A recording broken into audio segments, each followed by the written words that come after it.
this brings us to our Rashi rundown. In one of the most famous Rashis ever, it asks the question, why in the very first pasuk, in chapter 23, verse 1, Perek Chaf Gimel, pasuk Aleph, it says, Vayu chaye Sarah mea shana, esrim shana, sheva shanim. And the life of Sarah was 100 years, 20 years, and 7 years.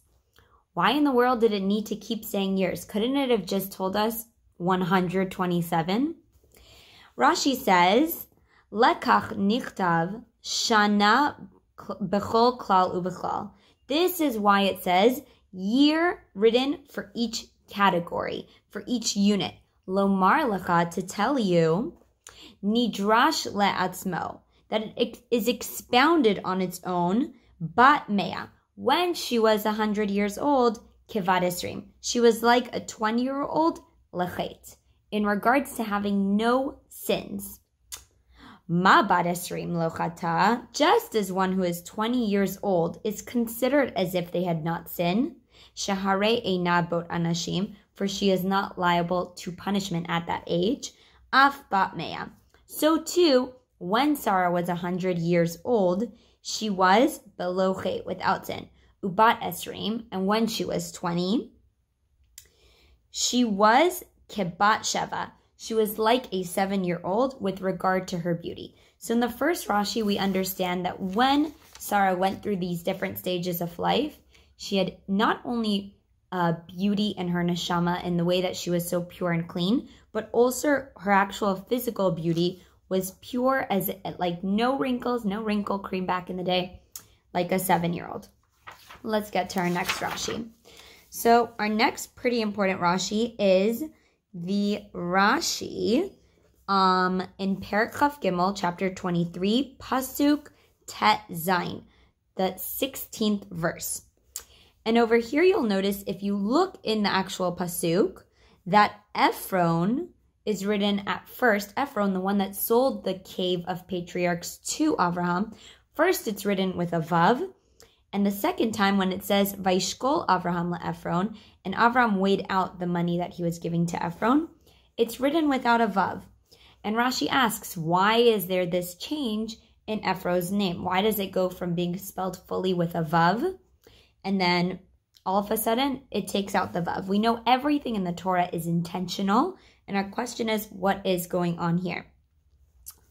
Lafi sha'amar harbeh, because Ephron spoke too much, ve'afilu me'at lo asa, and did not even do little. So what is it saying over here? It says, Rashi says, shenatal mimeno shkalim gdolim. He took from Avram very large shekels, shehen kenatrin, which are called kantarin, shenemar, as it says, over la socher, negotiable currency. Shemit kablim b'shekel, which are accepted as a shekel everywhere. And there are places whose shkalim are large, for they are called kantarin. So it says over here that Hashem took out the vav from Ephron's name in order to show he almost wasn't deserving of his name. He spoke a lot, but did very little. And over here we learn the idea that every little thing matters. And when we want to live up to our potential, we need to make sure to fill out our name. We just don't skip around and skip over things. We make sure to go day by day doing what is appropriate to live up to our name. Now here's my favorite Rashi in this, if not Sefer, definitely this Parsha. When Eliezer goes out to meet Rivka and to go meet her family, she says, come back home, let's give you a meal.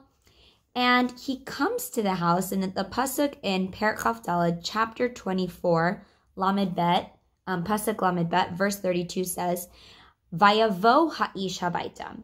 Okay, so Eliezer comes to this house. Vayefatach hagamalim, and he unfastened the camels.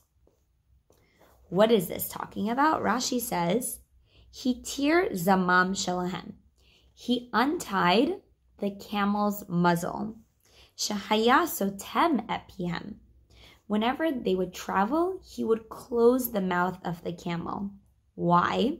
Shelo yir'u baderech v'sedot acherim. So while they were on the way, they would not graze in fields belonging to others.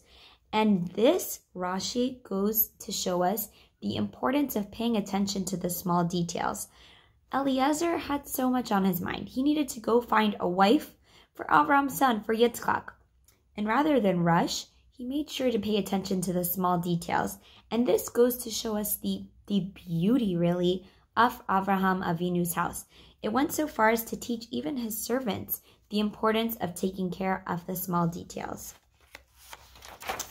We're going to conclude here with two more Rashis towards the end of the Parsha.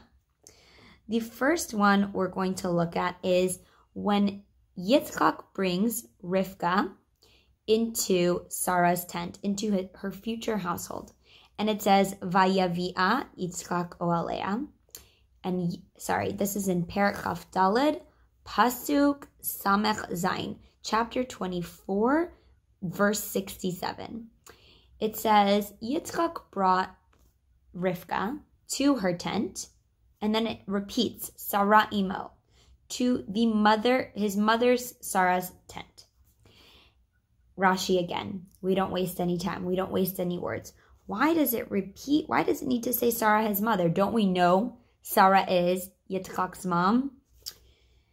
Rashi says, Vayaviyah ha'olah, and when he brought her into the tent, brought Rivka into the tent, Veharei hi Sarah imo. Behold, she was as if Sarah, his mother. Kalomar, that is to say, V'naset dugmat Sarah imo. She became in the image of Sarah, his mother. And just as Sarah merited during her lifetime that the candles would be lit from eve to eve, that the challah would stay fresh from week to week, and that Hashem's presence would be on top of the tent, when Rivka walked into the tent, all of that resumed. The candles turned on, the challah turned fresh, and all of a sudden you saw Hashem's presence over that tent, which signified to Yitzchak, you gave the rose to the right one. And we are going to go to our last Rashi here today in the start of Perek Chaf He, chapter 25, verse Aleph, verse 1. It says that Avraham takes another wife named Katura. Who is Katura? Rashi in the first two words sets it straight. Zo Hagar. This is Hagar. Venikret Katura. But she is called Katura. Al Shenaim Masea Biktora, because her deeds were as beautiful as the incense that was burned in the Beit HaMikdash, that were so fragrant. And this goes to show us that even if we fall, even if we steep so low as Hagar did in our previous week's Parsha, when she wasn't even caring about her son starving in the desert, even if we get to that point in life, Hashem says there is always a chance for you to be reborn, to become strong, to reinforce yourself, to reinvent yourself. And this is a message of hope for whatever we are dealing with in life, to always remember that there's always a second chance. Hashem is waiting there. He is rooting for us in the stand, saying, you got this. You can do this. And that is the message of this week's Parsha, Parsha Chaye Sarah. You have a lifetime to do what you need to do, but make sure you leave that legacy. Shabbat Shalom.